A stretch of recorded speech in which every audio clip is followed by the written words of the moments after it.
Hey, Top of your Life's Math Industry, and we are going to take a look at inverse functions.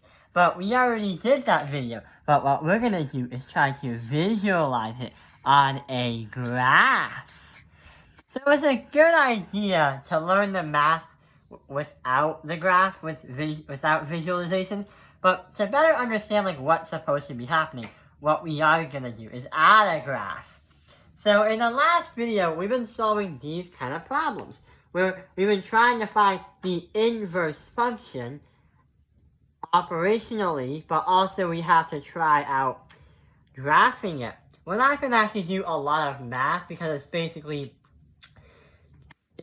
like seeing a picture and trying to understand that inverse functions are usually opposites of each other. Like the f of x equals negative 4x plus 1. The inverse would be f of negative 1x equals x minus 1 divided by negative 4. The negative 1 is supposed to tell you if you write the function in the same way with the same letter, then that is going to be the inverse. The negative 1 is not really, it does look like an exponent, but it's actually not really one. So remember from the last part of the video, we showed this versus this. We realized that we have negative 4 and negative 8, and negative 15 and negative 3 on x and y. Instead, it's negative 8 and negative 4 and negative 3 and negative 15 on y and x. So this is going to be the exact opposite of what this is. But on a graph, here's what's supposed to happen. On a graph, it's going to be a little bit different, because if this is what the graph looks like, x is what we are supposed to be used for to see if the two functions were inverses. The x is going to be right over there. One of the functions is going to be above the x.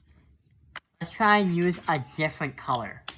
One of the functions is going to be above the graph, or above the x, and the other one is going to be below the x. The fascinating thing about the graph is, number one, they are going to be equally distant from each other, which means that they're going to be equally far apart from each other. And also, the other cool thing is, they're going to be on the points that are on each other. So these are going to be the same points, but opposite, and vice versa. And that is going to help you create these three lines. What's going to happen is, they're not actually parallel. What really is supposed to happen is, if we draw that graph once again, x is supposed to be sort of what our number is. 1 is going to be like this. The other one is going to be like this. But they're going to be equally distant from each other, not to scale on this picture though.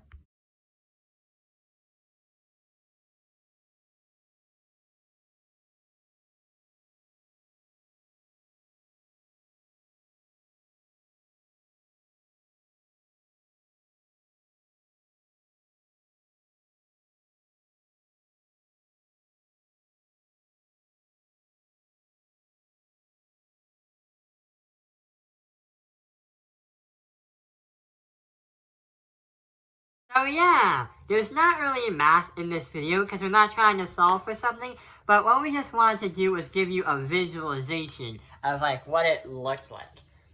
I hope this video has helped you understand inverse functions on a graph. Thank you for watching Top of Your Life's Math Industry. Like and subscribe.